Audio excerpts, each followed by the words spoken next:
Hey guys, today's video I'm going to be doing some fire alarm expansions to this new generator building I've built.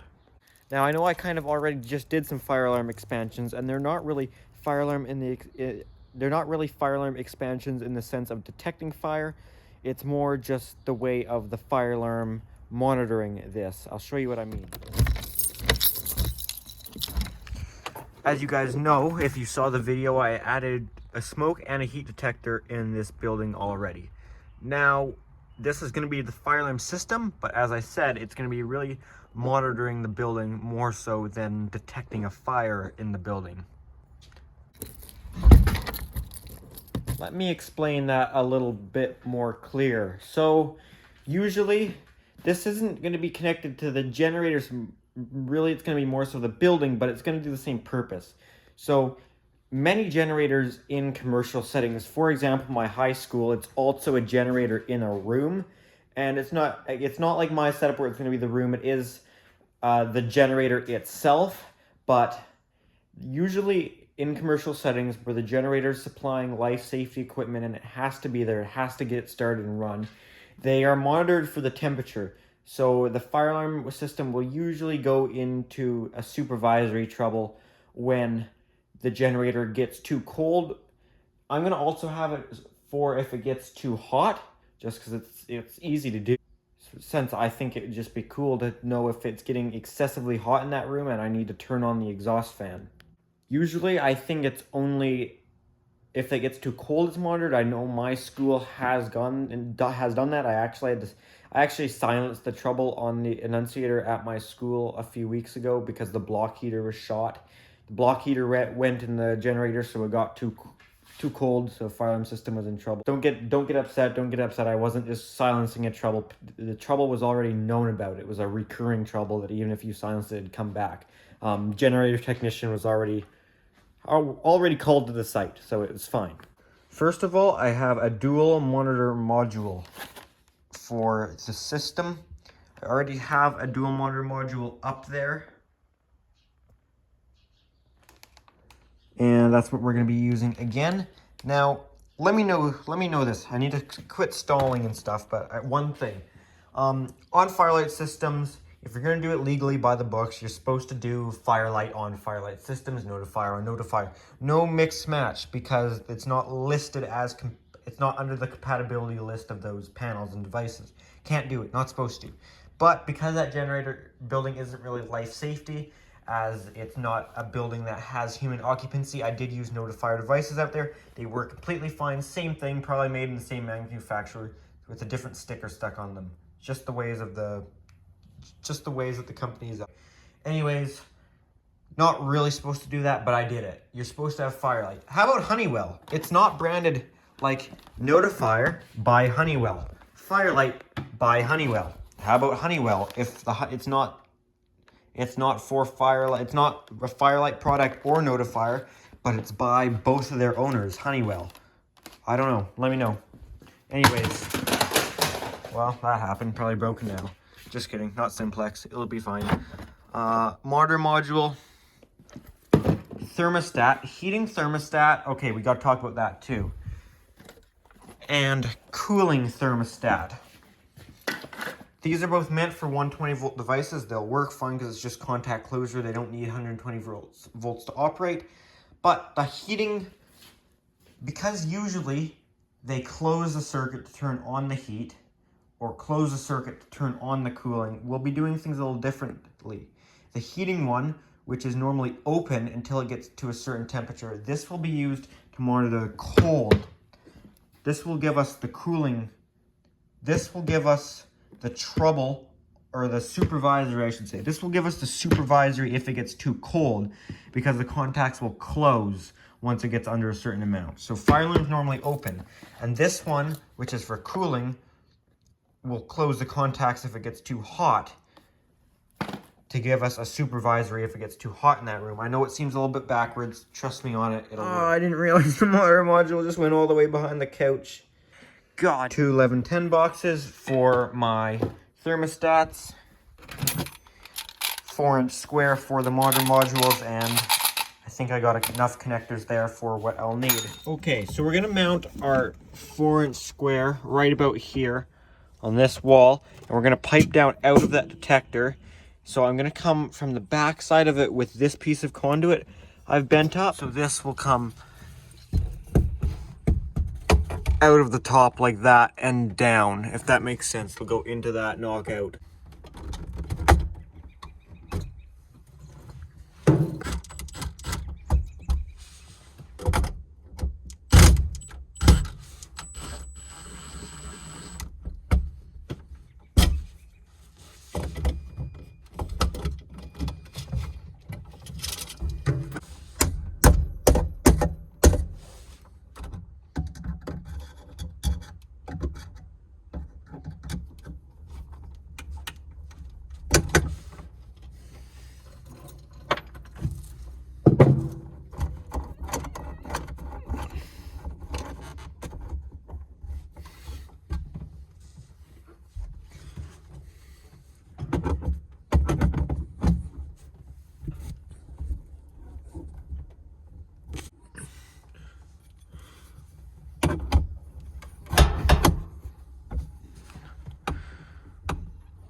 I completely forgot that the roof was gonna mess up my bends because it was at an angle, so I'm gonna have to put a connector midway down this way so I can bend that out a little bit.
BX connectors just in the way the littlest bit.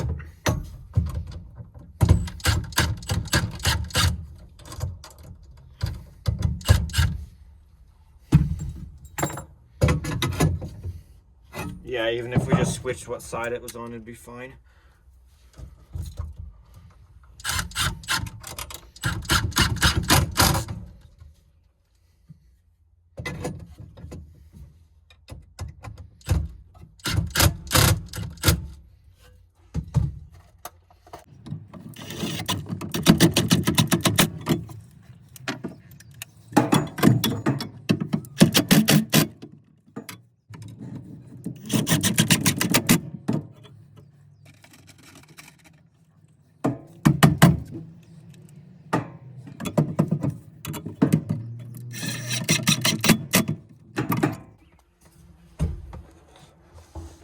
wasp in here.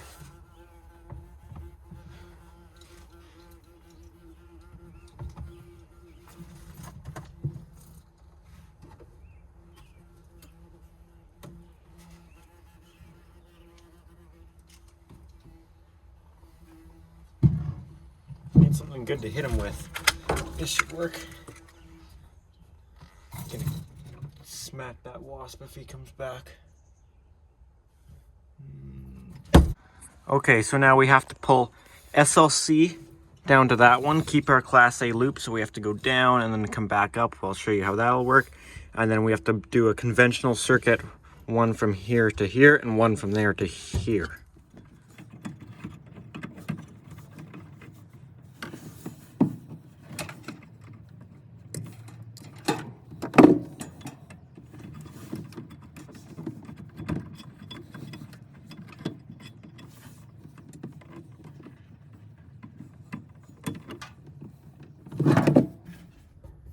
Okay, I've got wire for these conventional circuits stripped. Now I've got to run SLC up to my octagon box up here.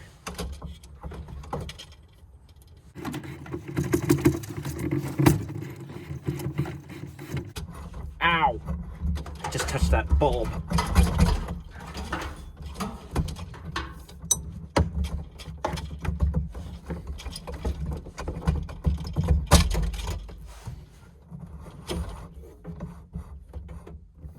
Okay, there you have it.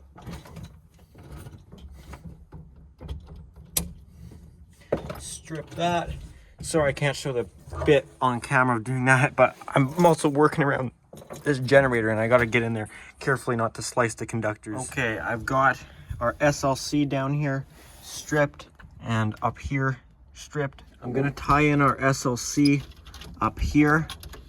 So is what we're gonna do is basically, we get that out of the way, our red, black coming from the garage are still going to go onto our detector here, and then we'll tie in this black and red going down to these devices. Brown, blue from that coming back will tie onto what was going out to the detector to keep our Class A loop.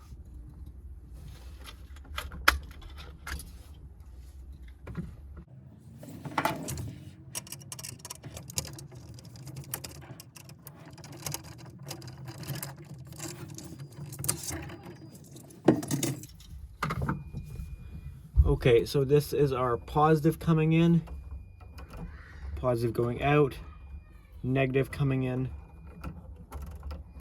negative going out. So we'll tie the positive, negative going in. Actually, sorry, that'll stay on our detector, and this will go off of our detector now. This will come off of our detector.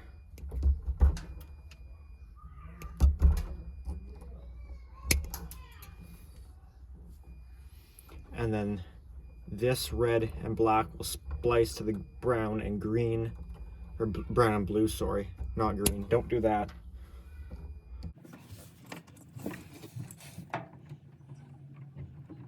Now usually blue would be your negative, but I messed up this color coding on the system a couple of years ago, so I can't really change it now.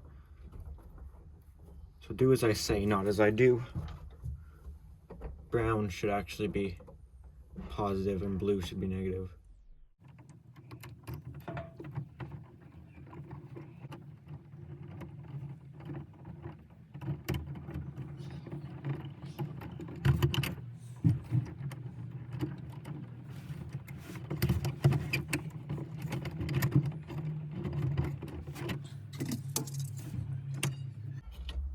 May have just shorted the SLC. They got protection though for that. Won't kill anything.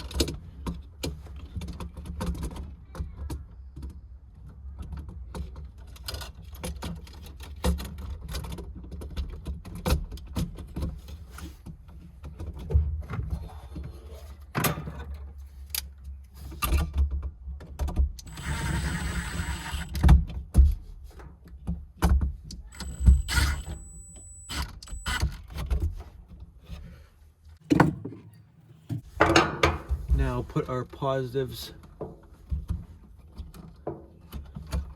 back on positive.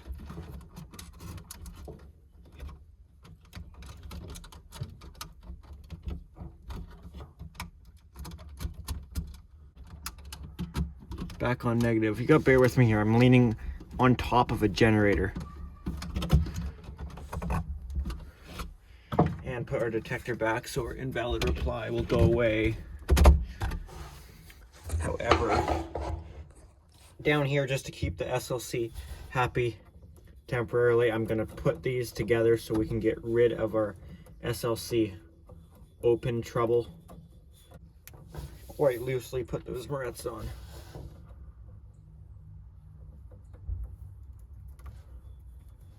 There, now I can reset the system at least. Okay, we're gonna do our grounds together in this box here. Where's our ground screw? There it is.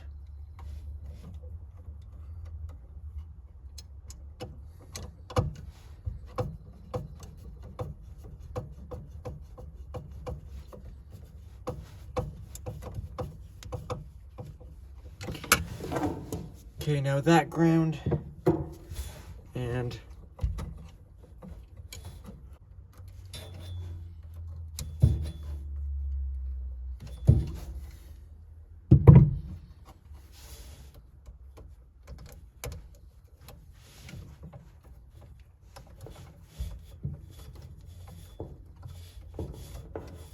okay, I'm not gonna bond these boxes too. They don't need it at all. It's just kind of redundant as we've already got the EMT bonding this all together.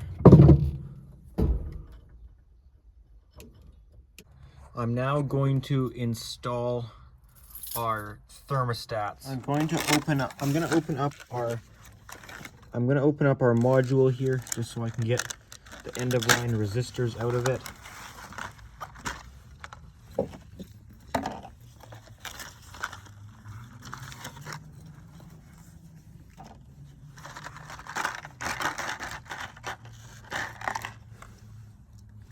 Don't lose those little mounting screws, or not mounting screws, but those screws.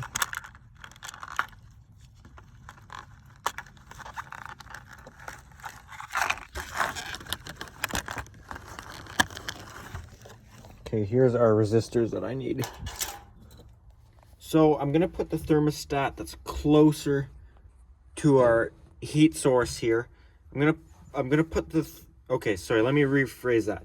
The thermostat that's going to be closer to the heat source is going to be the one that causes an alarm when it gets too cold in here, because I don't want the hot one in here because it will get a false reading if this gets too hot. So the cold one, no matter how hot this gets, this shouldn't give me any false alarms. Well, not actually go into alarm. So for that, we're putting the heating thermostat in, if that makes any sense whatsoever. Welcome home. This isn't my home, this is my generator shed. What's that? Stupid instructions. Alright, this is what I want. Now another thing is we're going to have to do some modifications with those end of line resistors to make it work with this. Alright, so with this thermostat here, once I take the cover off, we have our line and load side, but that doesn't matter for us here. That doesn't really matter anyways, ever. Unless it's like a smart thermostat, so once I pull these little things off the end,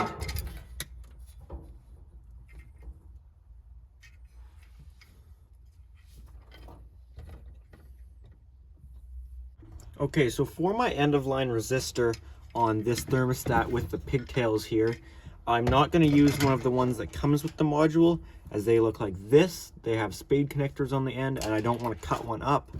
So I've got my own resistor here, which is also 47 k ohm. So is what we're going to do is we're just going to splice that on with our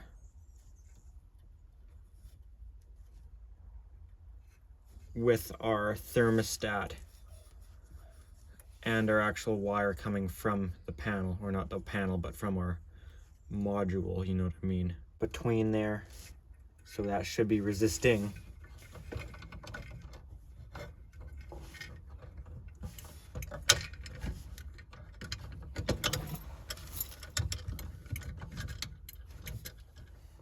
Okay, so we got our resistor in there. Hopefully it works. It is good to supervise this stuff, even though it's not directly life safety at all.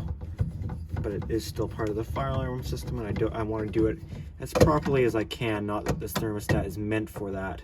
I'm sure I'll get somebody in the comments upset with me for using this thermostat that's not listed for fire alarm use, but it's not directly listed. It's not directly here for fire alarm.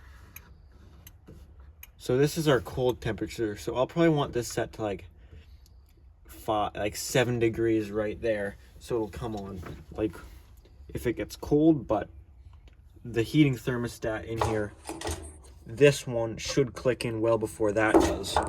Okay, now for our high temp thermostat, basically our one for if it gets too hot.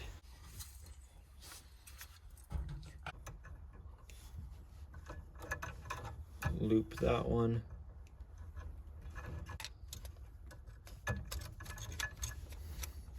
Sorry, I'm really trying to film this as best as I can, but I'm struggling here. We're gonna put our resistor under that. And I know you can't see, you'll see in just a second. And our resistor under the other side, just like that.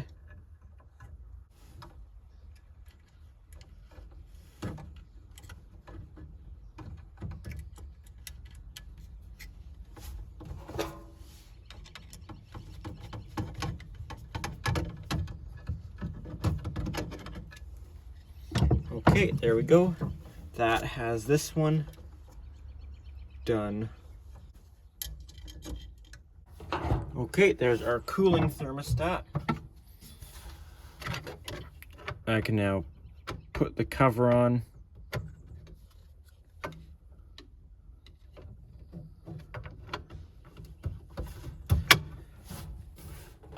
Yeah, I put it upside down. Okay, I'll be back. Okay, that's better. Now this one is when we want it to alarm from high heat. So we're right around 21. I think it should alarm at about 30 degrees, which is in there. I think that would be good. Yeah, we're just under 20 degrees right now. Okay, so that's our high heat, and that's our too cold. All right, I've got a bit of a mess to clean up, and I think that's where I'm going to end this video. And next video, we'll be installing the control module, or sorry, monitor module, dual monitor module actually, and programming it and testing it. So if you enjoyed this video, make sure to give it a thumbs up. If you have any comments or questions, make sure to leave those down below, and make sure to come back for part 2. Thanks for watching.